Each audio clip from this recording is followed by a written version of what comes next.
4ஆம் அதிகாரம் 11ஆம் வசனம். I have learned to be content whatever the circumstances அப்படின்னு போட்டிருக்கு. அதில் என்ன போட்டிருக்கு? என் குறைச்சலினால் நான் இப்படி சொல்லுகிறதில்லை, ஏனெனில் நான் எந்த நிலைமையில் இருந்தாலும் மனரம்யமாய் இருக்க கற்றுக்கொண்டேன். நான் குறைவாக இருக்கையிலும் மன திருப்தியோடு இருக்க நான் கற்றுக்கொண்டேன் அப்படின்னு எழுதியிருக்கிறாரு. லேர்னிங் கண்டென்ட்மெண்ட், போதுமென்ற மனதை எவ்விதமாக உருவாக்கி கொள்வது அல்லது கற்றுக்கொள்வது அப்படிங்கிற மாதிரி போட்டிருக்கு. Contentment is not complacency nor is it a false peace based on ignorance. அதாவது போதுங்க வாழ்க்கையில் என்னத்தை அப்படின்னு நிறைய பேர் போதும் என்ற மனது தான் முக்கியம் அப்படின்னு சொல்லிக்கிட்டு இருப்பாங்க. அதுக்காக ஒன்றுமே சம்பாதிக்கிறதுக்கு வக்கு இல்லாமல் போய் ஆமாம் போதும் என்ன பண்ணுறது அப்படின்னு ஒரு விரக்தியில் சொல்கிறது கிடையாது. It is not complacency. குறைவை வைத்து கொண்டு வேறு வழியே இல்லாமல் என்னத்தை நமக்கு தலையில் எடுத்து அவ்வளோதான் போதும் அப்படின்னு சொல்கிறது. அந்த போதும் என்ற மனது குறைவினாலும் வறுமையினாலும் ஏற்படுத்தி கொண்டு எனக்கு வேறு வழியே இல்லை அப்படின்னு நினச்சிக்கிட்டு நான் மன திருப்தி அடைவதல்ல அப்படின்னு சொல்கிறேன். Contentment is not complacency nor is it a false peace based on ignorance. ஒன்றை தெரியாமல் இருந்து கொண்டு வாழ்க்கையில் நாம் என்னத்தை அடைய வேண்டும் என்பதை நம்முடைய குறிக்கோள் எதையுமே தெரியாமல் அறியாமையில் இருந்து கொண்டு சொல்வது ஒரு போலியான அமைதி கிடையாது. கம்ப்ளாசன்ட் believers R unconcerned about others. ஆண்டவர் எங்களுக்கு போதுமானதை செய்திருக்கிறார், அவருக்கு ஸ்தோத்திரம். போதும் ஐயா, ஆண்டவர் எங்களை ஆசீர்வதிச்சது போதும் அப்படி யாராவது சொல்லிக்கிட்டு இருந்தாங்கன்னா அவங்க எப்படி இருக்காங்கன்னா, எந்த கவலையும் இல்லாமல் மற்ற விசுவாசிகளை குறித்தோ மற்ற மக்களின் வாழ்க்கையை குறித்தோ எந்த கவலையுமே இல்லாமல் எனக்கு நல்லா சோறு இருக்குது போதும் கிடைச்சது இதை வச்சு நான் எப்படியோ நிம்மதியாக இருந்துக்கிறேன் அப்படின்னு சுயநலமாக வாழ்பவர்கள் அப்படின்னு இவர் சொல்கிறார். கம்ப்ளாசன்ட் believers R unconcerned about others. மற்றவர்களை குறித்து கவலைப்படுவதே இல்லை. while contented Christians want to share their blessings. அதே நேரத்தில் திருப்தி அடைந்தவர்கள் போதும் என்ற மனதோட ஆண்டவர் எங்களை எப்படி ஆசீர்வதித்திருக்கிறார், ஆண்டவரே எப்பேற்பட்ட ஆசீர்வாதங்களுக்காக நன்றி அப்படின்னு நினைக்கிறவங்க அவர்கள் பெற்ற ஆசீர்வாதங்களை மற்றவருக்கு சொல்லுகிறார்கள். ஒரு பிரியாணி கடையில் போய் சாப்பிட்றோம், சாப்பிட்டு நல்லாயிருக்கு, தேங்க்ஸ்ப்பா இந்தா 10 ரூபா டிப்ஸ் வச்சுக்க அப்படின்ட்டு போகிறவே நிறைய பேர் போய்கிட்டு இருக்கேன். அதே நேரத்தில் அந்த திருப்தி அடைந்ததை அந்த கண்டென்ட்மெண்ட் அவங்களுக்கு கிடைச்சது. எப்பா ஒரு மாதத்துக்கு அப்புறம் 10 நாளைக்கு அப்புறம் 2 மாதத்துக்கு அப்புறம் அருமையான பிரியாணி சாப்பிட்டோம் தெரியுமா. நீங்கள் அந்த பக்கம் போனீங்கன்னா போய் தயவுசெய்து அந்த பிரியாணி ஒன்று சாப்பிட்டு பாருங்கள். வாழ்க்கையில் நீங்கள் அடையக்கூடியது நிறைய இடங்களில் நான் சாப்பிட்ருக்கேன், இந்த மாதிரி பிரியாணிலாம் கிடைக்காதுங்க அப்படின்னு சிலாகித்து சொல்லுவாங்க. அதே மாதிரி இயேசு கிறிஸ்துவை பற்றி உங்களுடைய வாழ்க்கையில் மற்றவர்களுக்கு நீங்கள் சொல்லலைன்னா அது வெறும் வாழ்க்கை. சுயநலத்தோடு எனக்கு ஆண்டவர் ஆசீர்வதிச்சிருக்காரு எனக்கு போதும், நான் யார்கிட்டையும் எந்த வம்புக்கும் போகிறதில்ல எந்த தும்புக்கும் போகிறதில்ல, நான் பாட்டுக்கு ஆசீர்வாதத்தை வாங்கிட்டு பேசாமல் இருக்கேன் அப்படின்னு அது போலியான ஒரு கண்டென்ட்மெண்ட் அப்படின்னு சொல்கிறேன். எனக்கு எங்கள் அக்கா வீட்டுக்கு போனவங்க என்ன சொன்னாங்க, வறுமை, அடுத்த வேலை சாப்பாட்டுக்கு என்ன பண்ணுறதுன்னு தெரியல, பிள்ளைய படிக்க வைக்கிறதுக்கு என்ன செய்கிறேன்னு தெரில, ஏற்கனவே ஏகப்பட்ட கடனில் இருக்குது. அவங்க என்ன சொல்கிறாங்க, போதும் ஆண்டவர் எங்களை ஆசீர்வதிச்சிருக்காரு இதுக்கு மேலே என்ன வேணும் இப்படி சொல்கிறாங்க. ஆண்டவரிடத்தில் நீங்கள் கேட்டு பெற்றுக்கொள்ள வேண்டியவை நிறைய இருக்குது. ஆண்டவரிடத்தில் நீங்கள் பேசுங்க, ஆண்டவரே எனக்கு திறமைகளை தாரும், எனக்கு இன்னும் ஏன் மியூசிக் போடுறதுல இன்னும் அதிகமான எனக்கு எக்ஸ்பீரியன்ஸ் கொடுங்க, எனக்கு போர் அடிக்குது. ஆண்டவர்கிட்ட நீங்கள் பேசிக்கிட்டே இருங்க, அவர் உங்களோடு கூட பேசணும்னு விரும்புகிறேன். நீங்கள் படிக்கும்போது ஆண்டவர்கிட்ட பேசுங்க. இது ரொம்ப முக்கியமான ஒரு வாழ்க்கையின் கட்டம். ஆண்டவர்கிட்ட பேசாத வாழ்க்கையே இருக்காது. நான் இந்த வசனத்தை தான் அடிக்கடி நான் சிந்திக்கிறது உண்டு. நான் கூட சொன்னேன்ல, உம்மாலே நான் ஒரு சேனைக்குள் பாய்ந்து செல்வேன் அப்படின்னு.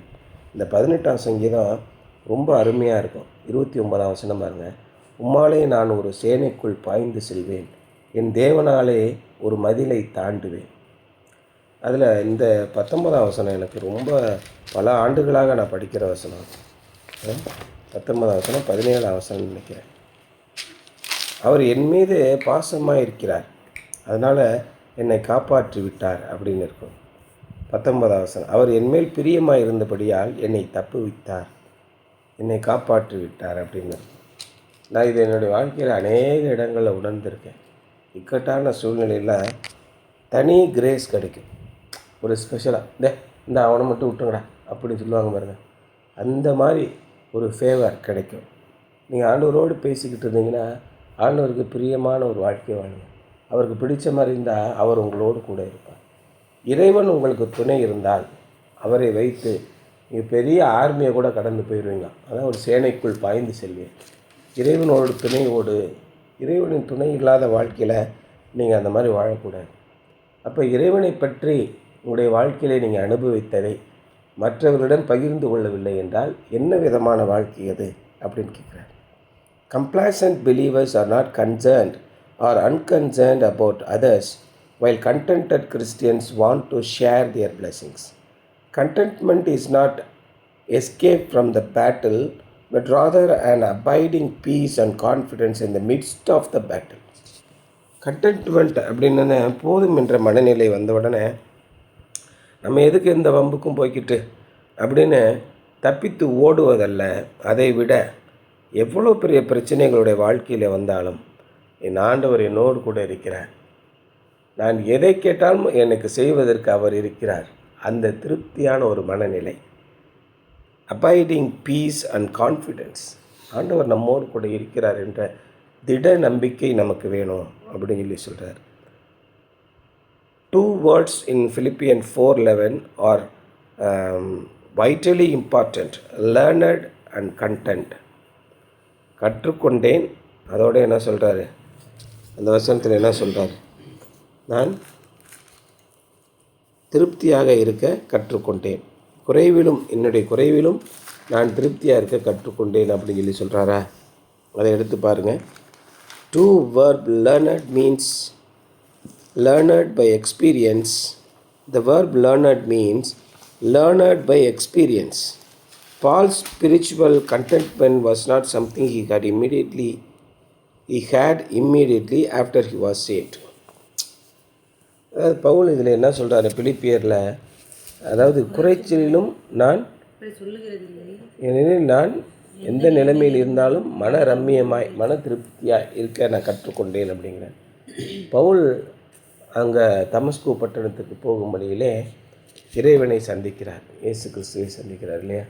அந்த நடியில் அவர் மனமாற்றம் அடைகிறார். உடனே அவருக்கு திருப்தி வந்துடல, மன ரம்மியம் வந்துடல. அவர் நடந்து வந்த பாதை இருக்குல்ல, மிக கொடூரமான பாதை. அந்த கொடுமையான பாதையிலும் அவர் என்ன சொல்கிறாரு, the verb learned means learned by experience. அனுபவத்தினாலே கற்றுக்கொண்டார் அவர். Paul's spiritual contentment was not something he had immediately after he was saved. அவரை இறைவன் ஆட்கொண்ட உடனே அவருக்கு வந்துவிடவில்லை அந்த மன ரம்மியமும் மன திருப்தியும். He had to go through many difficult experiences of life in order to learn how to be content.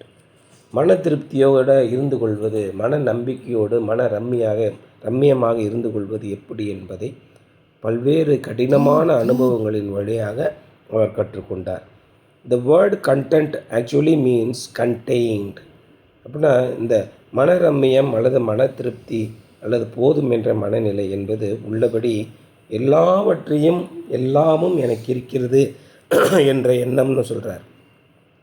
It is a description of those whose resources are within them so that they do not have to depend on substitutes without. எனக்கு எல்லாமே இருக்கிறது, எதுவுமே இல்லை என்றாலும் என்னிடத்தில் எல்லாமே இருக்கிறது அப்படிங்கிற மனநிலை. என்னால் எல்லாவற்றையும் செய்ய முடியும் அப்படின்ற ஒரு நிலை, ஆனால் நான் ஒழுக்கமானதை மட்டும்தான் செய்வேன் அப்படிங்கிற ஒரு நிலை. இன்றைக்கி நிறைய பேருக்கு என்னென்னா, குறைவாக இருக்கிறதுனாலே சில விஷயங்களை செய்கிறதில்ல. அற்பனுக்கு வாழ்வு வந்தால் அர்த்த ராத்திரியிலையும் கொடை பிடிப்பான் அப்படின்னு ஒரு பழமொழி இருக்குது. எதுக்கு அப்படி சொல்கிறாங்க, அவனுக்கு அல்ப பய, அவனுக்கு வாழ்க்கையில் ஒன்றுமே வாய்க்காதனால இந்த மாதிரி இருக்கான். அவனுக்கு மட்டும் வாய்த்ததுன்னா என்ன பண்ணுவான், ஏட்டுக்கு விட எல்லா வேலையும் பண்ணுவான்னு அர்த்தம். அது கண்டென்ட்மெண்ட் இல்லை. என்னால் எல்லாவற்றையும் செய்ய முடியும், அப்பொழுதும் நான் அமைதியாக இறைவனின் நம்பிக்கையோடு இருக்கிறேன். பார்த்தீங்களா? இறைவன் நம்மளோடு கூட இருக்கும்போது நம்மளால் பலவிதமான காரியங்களை இறைவன் நமக்கு ஆசீர்வாதத்தை கொடுக்கிறார். அந்த ஆசீர்வாதங்களை நாம் பெறுகையில் அப்பொழுதும் அவரை நம்பி இருக்கிறோம்ல, அதான் இங்கே பவுல் கற்றுக்கொண்டார். இறைவன் அவரோடு கூட இருக்கிறார். அவர் நினச்சா எல்லாவற்றையும் செய்ய முடியும். உடனே இந்தியா டுடே டிவி, அங்கே ஹிந்து பேப்பர் இருக்குது, சன் டிவி இருக்குது, NDTV இருக்குது, எல்லாரையும் கூப்பிட்டு ஒரு மீட்டிங், ப்ரெஸ் மீட்டிங் போட்டு பேசுகிற அளவுக்கு தாண்டி அவருக்கு ஆவியின் வல்லமை இருந்தது. இன்றைக்கி நம்ம போதவர் ஒருத்தர் சொல்கிறாரு, நான் ஒரு நாள் மிகப்பெரிய பிரசங்கியாகி எல்லாரும் வந்து என்கிட்ட பேட்டி எடுப்பாங்க. என்ன எடுப்பாங்க பேட்டி அப்படின்னு ஒருத்தர் சொல்லிக்கிட்டு இருக்காரு. நான் மிகப்பெரிய பிரசங்கியாகி எல்லோரும் வந்து என்கிட்ட பேட்டி எடுப்பாங்க, நான் பேட்டி கொடுப்பேன் அப்படின்னு ஒருத்தர் சொல்லிக்கிட்டு அலைகிறாரு. எனக்கு இதெல்லாம் நினச்சா சிரிப்பு தான் வருது. அப்போ இயேசு கிறிஸ்து எவ்வளோ பேட்டி கொடுத்துருக்கணும், பவுல் எவ்வளோ பேட்டி கொடுத்துருக்கணும். இந்த உலகத்திலேயே அதிக தகுதி ஒருத்தருக்கு இருக்குது அப்படின்னா இயேசுவோட சீடர்களில் பவுலுக்கு தான் அதிக தகுதி. இயேசுவோடு கூட நடந்த சீடர்களுக்கு கூட தகுதி கிடையாது. அவ்வளோ தகுதி பவுலுக்கு இருக்குது. இயேசு கிறிஸ்துவின் அப்படியே அந்த தற்சொரூபத்தை உலக மக்களுக்கு அக்கக்கு ஆணி வேறு அப்படியே பிரித்து கொடுத்தவர் அவர். அவ்வளவு போதனைகள், அவ்வளவு மெய்யான வாழ்க்கை வாழ்ந்து பிதாவையும் பரிசுத்த ஆவியையும் குமாரனையும் இந்த உலகத்திற்கு அப்படியே காட்டினார் வாழ்வின் இறுதி வரைக்கும். அவருக்கு இருந்த வல்லமை எப்படி இருந்தது? அவரின் நிழலில் பட்ட உடனே குணமாயிட்டாங்க. அப்பேற்பட்ட விசுவாசத்திலே வாழ்ந்தார், இறைவனோடு பேசி கொண்டு இருந்தார் இல்லையா? அவர் எவ்வளோ பேட்டி கொடுத்துருக்கணும். அது இல்லை, இறைவன் உங்களோடு கூட இருக்கும்போதும் தாவீது சொல்கிறான் பாருங்கள், இன்றைக்கி நம்ம படித்த 18ஆம் அதிகாரத்தில் இறைவன் அவரோடு கூட இருக்கிறதை அப்படியே எழுதியிருப்பான். இறைவனோடு வாழ்ந்த வாழ்க்கையை எழுதியிருப்பான். நீர் என் கூட இருக்கிறீங்க, அதனால் என் மேலே பிரியமாக இருக்கிறீங்க, எனக்கு தெரியும், அதனால் நான் என்ன வேணால் செய்வேன், யார் எனக்கு பண்ணுவா? அதுதான் கண்டென்ட்மெண்ட்.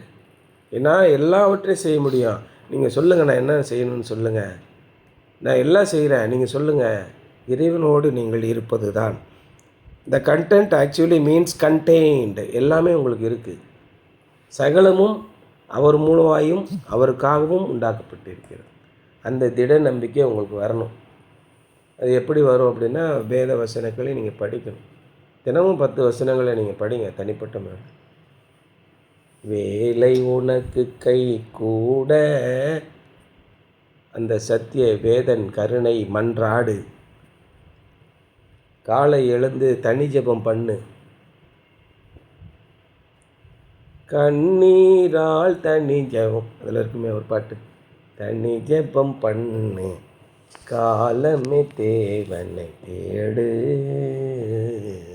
அப்படி பாட்டு இருக்கு. ஆண்டவருடைய வசனத்தை விடாமல் பிடிச்சிக்கோங்க. ஆண்டவரோடு கூட நேரத்தை செலவழிங்க, அது ரொம்ப முக்கியம். நீ நிற்கும் போதும், நடக்கும் போதும், உட்காரும் போதும், படுத்து கொள்ளும் போதும் இந்த வேத வசனங்களை சிந்தித்து கொண்டிரு. உங்களுக்கு எப்போல்லாம் வாய்ப்பு கிடைக்குதோ, உங்களுக்கு இக்கட்டான சூழல் வரும்போது ஆண்டவர்கிட்ட போய் நில்லுங்க. எப்போ பார்த்தாலும் ஆண்டவர்கிட்ட பேசுங்க. ஒரு காரியத்தை ஆரம்பிக்கும் போது பேசுங்க. அதுதான் கண்டென்ட்மெண்ட். கண்டெய்ன்டு எல்லாமே உங்களுக்கு இருக்குது. ஆண்டவர் உங்களை சாதாரணமானவராக படைக்கலை. உங்களால் எல்லாவற்றையும் செய்ய முடியும். ஏன்னா அவர் உங்களோடு கூட இருக்கிறார். அவராலே நீங்கள் எல்லாவற்றையும் செய்ய முடியும். அதுதான் அந்த கண்டென்ட்மெண்ட். அந்த மனநிலை உங்களுக்கு வர வேண்டும் அப்படின்னு சொல்லி சொல்கிறார். It is a description of those whose resources are within them so that they do not have to depend on substitutes without. இன்றைக்கி சாதாரணமாக ஒரு பிரச்சனை நடந்து விட்டது, ஒரு குடும்பத்தில் பிரச்சனை நடந்து விட்டதுன்னா மக்கள் தவிக்கிற தவிப்பு இருக்குது பற்றியா? அங்கே போவாங்க, இங்கே போவாங்க, அவர் ஃபோன் பண்ணாங்க, இவ்வளோ ஃபோன் பண்ணாங்க, என்ன செய்யுது பதறுவாங்க. என்ன செய்ய முடியும்? கடைசியில் எல்லாம் செஞ்சு என்ன பண்ணிட்டாங்கன்னா மிகப்பெரிய இழப்பில் நிற்பாங்க. நம்ம என்ன செய்யணும்? ஆண்டவரை தேடுங்க. ஆண்டவரே, என்னால் ஒன்றும் பண்ண முடியாது, இக்கட்டான சூழல் வந்துருச்சு, தயவுசெய்து எங்களை காப்பாற்றுங்க, அதை தவிர நம்மளால் ஒன்றும் பண்ண முடியாது. இப்படி சொல்லி எத்தனை பிரச்சனைகளிலிருந்து நீங்கள் வெற்றி அடைந்து வந்திருக்கிறீர்கள்? அல்லது மற்ற உதவியை தேடி எத்தனை பிரச்சனைகளிலிருந்து நீங்கள் வெற்றி அடைந்திருக்கிறீர்கள். டெஸ்ட்டு எல்லாருக்கும் உண்டு, பிரச்சனைகள் எல்லாருக்கும் உண்டு. சோதனைகள் வராமல் போவது கூடாத காரியம். கண்டிப்பாக உங்களுக்கு சோதனைகள் வரும். அந்த சோதனையின் போது நீங்கள் இயேசுவை தேடுகிறீர்களா அல்லது உலக பிரகாரமான மக்களை தேடுகிறீர்களா? இயேசு உங்களுக்குள் இருந்தால், அதை அவர் சொல்கிறார். It is a description of those whose resources are within them. நீங்கள் தேடுகிற அத்தனை பலமும் அத்தனை செழிப்பும் அத்தனை வளமும் உங்களுக்குள்ளே இருக்கிறது. And that they do not have to depend on substitutes without. வெளியே இருக்கிற இதற்கு பதிலான காரியங்களை அவர்கள் நம்பி சார்ந்திருக்க வேண்டிய அவசியமே இல்லை. The Greek word means self sufficient, சுய திருப்தி, தன் போதுமானது அப்படின்னு அர்த்தம். போதும் என்ற மனது, தன்னிறைவை அடைதல் அப்படிங்கிற அர்த்தம். And was a favourite word of the Stoic philosophers. அடிக்கடி இது என்ன சொல்லுவாங்கன்னா, தி இன்னர் பீஸ் அப்படின்னு சொல்கிறாங்களா த ஸ்டோயிக் ஃபிலாசபர்ஸ். சைனா இதெல்லாம் என்ன சொல்கிறாங்க, அதாவது நீ பல கோடிகளை நீ அனுபவிக்க வேண்டியதில்லை, இன்னர் பீஸ் அப்படின்னு சொல்லுவாங்க. அந்த இதில் கூட அது என்ன பாண்டாவில் சொல்லுவான்ல, ஆமாம் குங்ஃபு பாண்டாவில். அது அவங்களுடைய தத்துவங்கள். காசு இல்லை, பணம் இல்லை, அதெல்லாம் வேணாம், ஒரு வெள்ளை சட்டியை போட்டு கையில் ஒரு குச்சியை வச்சுட்டு இன்னர் பீஸ், சோத்துக்கு பிச்சை எடு அப்படின்னு இருப்பான். அது தத்துவங்கள். அதுக்கு ஒரு பாட்டு கூட, சினிமா பாட்டு இருக்குது, தெளிவாக தெரிந்தாலே சித்தாந்தம், அது தெரியாமல் போனாலே வேதாந்தம் அப்படின்னு சொல்லுவான். இந்த ஃபிலாசபர்ஸ் என்ன சொல்கிறாங்க, அப்படி இப்படி என்னத்தையா சொல்லுவாங்க. அது இல்லை. But as Christians we are not sufficient in ourselves. கிறிஸ்தவர்களாக என்னால் அடைந்து முடிந்தது, அதான் பவுல் சொல்கிறேன். நான் அடைந்து விட்டேன், அடைந்தாயிற்று, அல்லது முற்றும் தெரிந்தவனானேன் என்று நான் எண்ணாமல் பின்னானவைகளை விட்டு முன்னானவைகளை நாடி இன்னும் நான் அவருடைய பாதத்தை தேடி ஓடுகிறேன். இல்லையா? அதுதான் முக்கியம். நாம் எந்த நிலையிலும் கிறிஸ்து இல்லாமல், இயேசு கிறிஸ்து இல்லாமல் நிறைவடையவே முடியாது. அவர் இருக்கும்போது நாம் ஒரு காலத்திலும் குறைவடையவே முடியாது. நாம் எங்கோ குறைவடைந்திருக்கிறோம் என்றால் அப்பொழுது இயேசு கிறிஸ்து நம்மோடு இல்லை என்று அர்த்தம். அவர் எவ்வளோ பெரிய உத்தரவாதத்தை உங்களுக்கு கொடுத்திருக்கிறார். இதோ உலகத்தின் முடிவு பரியந்தம் நான் உங்களுடனே கூடியிருக்கிறேன். இந்த உலகம் முடிகிற வரைக்கும் உங்களோட தான் இருப்பேன். நான் வரவா வேண்டாமா? நீங்கள் அனுமதிக்கிறீர்களா இல்லையா? இயேசு வேணாம், ஒன்று வேணாம், ரைட்டு, ஓகே, ஒன்றும் பிரச்சனை இல்லை, நான் போயிட்டு வரேன். ஆண்டவரே, உம்மாலே நான் பெரிய கோட்டைக்குள் பாய்ந்து செல்வேன். நீங்கள் என் மேலே பிரியமாக இருக்கிறதுனால மிகப்பெரிய ஆபத்துக்களிலேருந்து என்னை காப்பாற்றிருக்கீங்க. நீங்கள் என் கூட வாங்க, நான் உங்களோட இருப்பேன். நான் என்ன செய்யணும்னு சொல்லுங்கள், நீங்கள் சொல்கிறதையெல்லாம் நான் செய்கிறேன். முற்றும் இணங்கி கொடுத்தீங்கன்னா எப்படி இருக்கும்? அப்பொழுது உங்களுடைய மனது எப்படி இருக்கும்? தேவ சமாதானம், புத்தி கெட்டாத தேவ சமாதானத்தினாலே, சமாதானத்தின் தேவன் புத்தி கெட்டாத தெய்வ சமாதானத்தினாலே உங்களை நிரப்புவார் அப்படின்னு இருக்கும். The Greek word means self-sufficient and was a favorite word of the Stoic philosophers. But as Christians, we are not sufficient in ourselves. We are sufficient in Christ. Because Christ lives within us, we are adequate for the demands of life. இயேசு கிறிஸ்து நமக்குள்ளே வாழ்வதனாலே இந்த வாழ்விலே என்னென்ன தேவைகள் இருக்கோ எல்லாவற்றையும் அவர் நிவர்த்தி செய்கிறார். அவரிடத்துல கேட்டு ஏதாவது ஒன்று கிடைக்கலன்னு சொல்லுங்கள். நீங்கள் அவருடைய சித்தத்தின்படி எதை கேட்டாலும் அதை உங்களுக்கு தருவேன் என்பது தான் அவருடைய வாக்குத்தத்தம். நீங்கள் என்ன வேணால் கேளுங்கப்பா, நான் தரேன்ப்பா அப்படிங்கிற 2 சாக்லேட்டு. நம்ம அப்படி தான் நிற்கிறோம். மிகப்பெரிய ஆசீர்வாதங்களை ஆண்டவர் தரவிருக்கிறார். நம்ம என்ன பண்ணுறோம்? ஏதாவது 2 இட்லி மட்டும் வாங்கி கொடுங்க போதும். உனக்கு ராஜ அரண்மனை கட்டி வச்சுருக்கேன்டா, வாடா ராஜ சாப்பாடு சாப்பிட்றா. இல்லை பரவாயில்ல, நான் இங்கே ஓரத்தில் நிற்கிறேன், 2 இட்லி மட்டும் கொடுங்க. ராஜாதி ராஜாட்ட நீங்கள் எப்படி கேட்குறீங்க? இல்லை எனக்கு கேட்க தெரியாது, அதனால நான் கேட்காம இருந்துக்கிறேன், அவராக பார்த்து போட்டால் போதும். இதெல்லாம் கிடையவே கிடையாது. பைபிளில் என்ன சொல்கிறாரு? கேளுங்கள் அப்பொழுது உங்களுக்கு கொடுக்கப்படும். ஏனென்றால் கேட்கிற எவனும் பெற்றுக்கொள்கிறார். நாம் பிதாவினுடைய சித்தத்தின்படி கேட்டால் அதை அவர் நமக்கு கொடுப்பார் என்கிறதே நாம் அவர் மீது வைத்திருக்கும் விசுவாசம். இது எல்லாத்தையும் யோவான் தெளிவாக சொல்கிறார். ஆகவே உங்களுடைய வாழ்க்கையிலே இயேசு கிறிஸ்து உள்ளே இருக்கும்போது நாம் குறைவுள்ளவர்கள் அல்ல, நாம் நிறைவுள்ளவர்களாக இருக்கிறோம். அதான் இன்றைக்கி சொல்கிறார். தட் இஸ் கண்டென்ட்மெண்ட் இல்லையா? Because Christ lives within us. இயேசு கிறிஸ்து நமக்குள்ளே வாழ்வதினாலே நாம் எல்லா சூழ்நிலைகளையும் சமாளிக்க முடியும். அதே நேரத்தில் நம்முடைய குறைவுகளை எல்லாம் அவர் நிறைவாக்குவார் இல்லையா? அவருக்கு நாம் கீழ்ப்படிந்து நடக்க வேண்டும், அவருடைய வழியிலே நடக்க வேண்டும், அவருக்கு பிரியமானபடி நடக்க வேண்டும் என்பது ரொம்ப முக்கியம். Because Christ lives within us, we are adequate for the demands of life. Something to ponder. What are your major sources of discontentment? உங்களுக்கு வாழ்க்கையை திருப்தி இல்லாமல் போகிறது, கோபம் வருகிறது, எரிச்சல் ஆகிறது என்றால் எதன் காரணமாக வருகிறது? What causes you to be content? அல்லது நீங்கள் எல்லாம் எது நடந்தாலும் பரவாயில்ல, நான் கிறிஸ்துவுக்குள் வாழ்கிறேன், நான் சந்தோஷமாக இருப்பேன் என்று சொல்வதை எது உங்களை அப்படி சொல்ல வைக்கிறது?